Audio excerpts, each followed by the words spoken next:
Hello दोस्तों, आज मैं आप लोग को इस वीडियो के माध्यम से विज्ञान के 5वें चैप्टर जैव प्रक्रम को पढ़ाने वाला हूँ।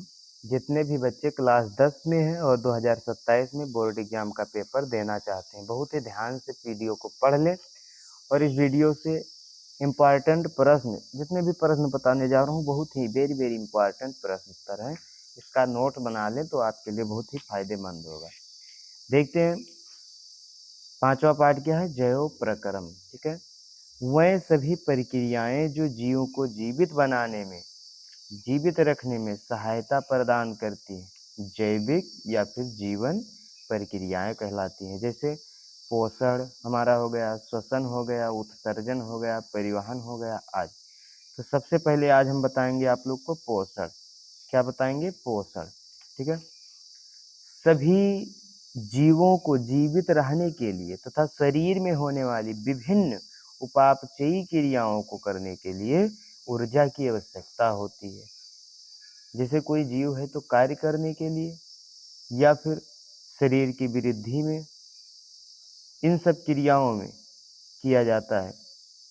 ठीक है, तो लिखा है सभी जीवों को जीवित रहने के लिए तथा शरीर में होने वाली विभिन्न उपापचयी क्रियाओं को करने के लिए ऊर्जा की आवश्यकता होती है।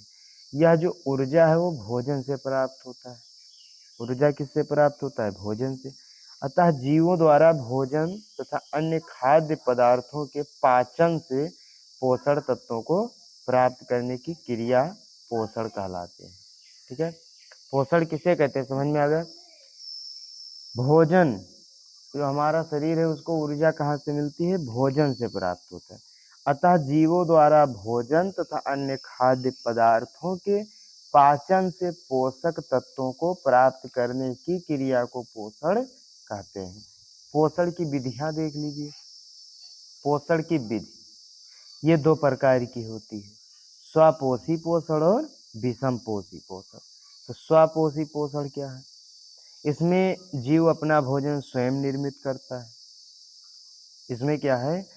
जीव अपना भोजन स्वयं निर्मित करता है। यह प्रक्रम दो प्रकार का होता है, रासायनिक स्वपोषी व प्रकाश स्वपोषी। प्रकाश स्व संश्लेषण क्या है? प्रकाश संश्लेषण।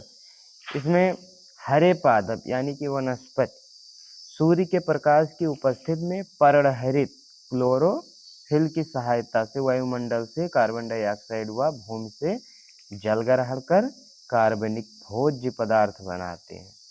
हरित लवक जो है पादपों के हरे भागों में पाए जाते हैं। हरित लवक कहाँ पाया जाता है?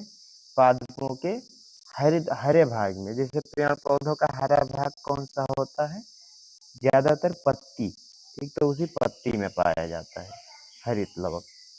जो प्रकाश संश्लेषण के स्थल होते हैं, ये सौर प्रकाश को ग्रहण करते एवं सर्वाधिक संख्या में पत्तियों में पाए जाते हैं।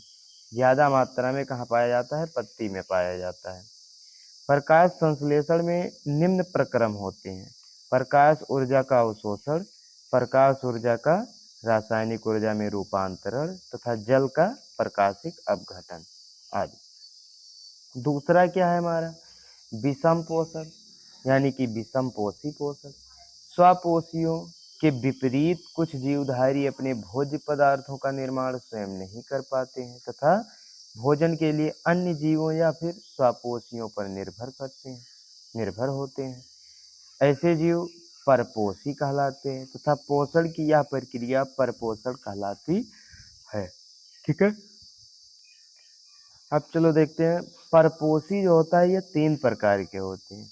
पहला है वह जीव जो विभिन्न भोज्य पदार्थों को ठोस या तरल अवस्था में ग्रहण करते हैं, प्राणी संभोजी कहलाते हैं, जैसे मनुष्य।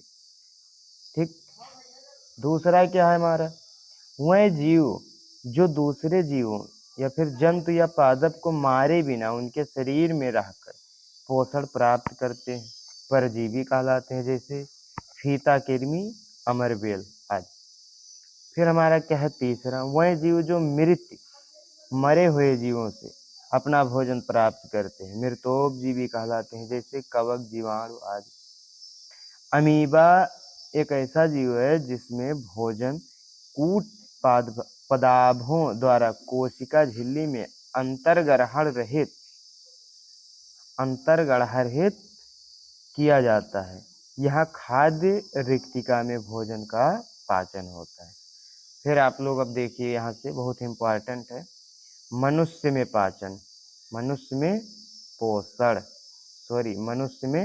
पोषण, ठीक है। शरीर में उपस्थित वह तंत्र जो ग्रहण किए गए भोजन का पाचन तथा अवशोषण करता है, पचाता है, उसी को पाचन तंत्र कहा जाता है, ठीक है। इसे दो भागों में बांटा जा सकता है, आहार नाल एवं पाचन ग्रंथियां। अब आहार नाल क्या है? आहार नाल की लंबाई जो होती है 8 से 10 मीटर होती है। यह मुख्यतः मुंह गुहा, ग्रसनी, फिर ग्रास नली, अमाशय, छोटी आंत तथा बड़ी आंत में विभक्त होती है, बटी हुई होती है, ठीक है। इतना समझ में आ गया? क्या है? मनुष्य में पोषण, शरीर में उपस्थित, मानव शरीर में कह दो इससे अच्छा, मानव शरीर में उपस्थित वह तंत्र जो ग्रहण किए गए भोजन का पाचन तथा अवशोषण करता है, उसमें से पोषक तत्व को निकालता है, उसी को पाचन तंत्र कहा जाता है। इसे दो भागों में बांटा जा सकता है, जैसे आहार नाल एवं पाचन ग्रंथियां, ठीक है। तो आहार नाल में कौन कौन से अंग आते हैं? आहार नाल की लंबाई होती है 8 से 10 मीटर।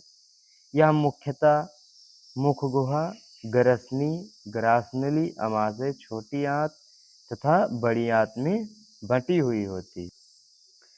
मुख गुहा, इसके बाद क्या है? मुख गुहा। मनुष्य की मुख गुहा में निम्नलिखित 4 प्रकार के कृंतक और रदनक और फिर अग्रचवर्णक और फिर चवर्णक दांत होते हैं। मानव शरीर में जो दांत होता है कितने प्रकार का होता है? 4 प्रकार का होता है, कुल 32 दांत, ठीक है। शिशुओं में यानी छोटे बच्चों में दूध के दांत होते हैं, उनकी संख्या 20 होती है। इनमें अग्र चवर्णक जो होता है इसका अभाव होता है। जिह्वा, जिह्वा जिसे कहते हैं, जिह्वा, जीभ भोजन का स्वाद बताने तथा लार मिलाने में सहायक होती है। फिर क्या है? ग्रसनी। जो ग्रसनी है यह मुख गुहा का पिछला भाग है। ग्रसनी घाटी द्वार जिसे कहते हैं द्वारा श्वास नली यानी सांस नली में खुलती है। ग्रास नली द्वार पर पत्ती के समान लटकी हुई उपस्थि की बनी संरचना घाटी ढक्कन की पाई जाती है, जो भोजन निगलते समय घाटी द्वार को ढक देता है, ठीक है। फिर अगला क्या है? ग्रेसिका, ठीक। तो जो ग्रेसिका है यह एक संकुचनशील पेशीय एवं फिर क्या चीज? नलिका नुमा संरचना होती है, जो अमाशय से जुड़ी हुई होती है, ठीक है। फिर हमारा अगला है अमाशय। यह जे आकार की थैली नुमा संरचना है। अमाशय में स्थित जठर ग्रंथि से जठर रस श्रवण होता है, निकलता है। छोटी आंत क्या है? यह मनुष्य में आहार नाल का सबसे संकरा तथा सबसे लंबा 8 से 7 मीटर 6 से 7 मीटर भाग है। इसमें आंतरिक रचना के द्वारा आंतरिक रचना के आधार पर ग्रहणी, मध्यांत्र तथा क्षुद्रांत्र या शोषांत्र में बांटा जाता है। इसमें भोजन का जो पाचन तथा अवशोषण दोनों होता है। बड़ी आंत क्या है? देखिए, यह लगभग 1.5 मीटर लंबी संरचना है। जो बड़ी आंत है इसकी लंबाई कितनी है? 1.5 मीटर। बड़ी आंत 3 भागों में बटा हुआ है, जैसे सीकम, कोलम तथा मलाशय में बटी हुई है। इन भागों में जल का अवशोषण होता है और साथ ही अपचित भोजन को शरीर से बाहर निकाल दिया जाता है, ठीक है। फिर इसके बाद हम आ गए पाचक ग्रंथियां। मनुष्य की मुख्य पाचक ग्रंथियां निम्नलिखित तालिका में दी गई है। एक सारणी दिया गया है, देख लीजिए, ये देखिए, ठीक है। मनुष्य की मुख्य पाचक ग्रंथियां निम्नलिखित तालिका में दिया गया है, दिखाई दे रहा है ना। पाचक ग्रंथि व उपस्थित, फिर है स्राव, फिर क्या है एंजाइम, फिर है पचित भोजन। ठीक, तो आप इसका स्क्रीनशॉट ले लीजिए। ये इसका स्क्रीनशॉट ले लीजिए।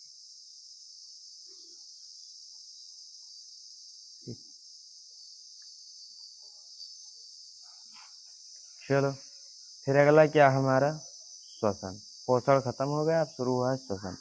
श्वसन के लिए आप अगला वीडियो देखिए, उसी में श्वसन पढ़ाया गया है। सर्च करिए यूट्यूब पर @ फिर आविद फिर स्टडी सेंटर, फिर तुरंत आ जाएगा आपका श्वसन वीडियो। और जितने भी पिछला वीडियो पढ़ाया है सब आप में आ जाए। वीडियो को सब्सक्राइब लाइक वीडियो को कर लें और मैं हमारे चैनल को सब्सक्राइब जरूर कर लें।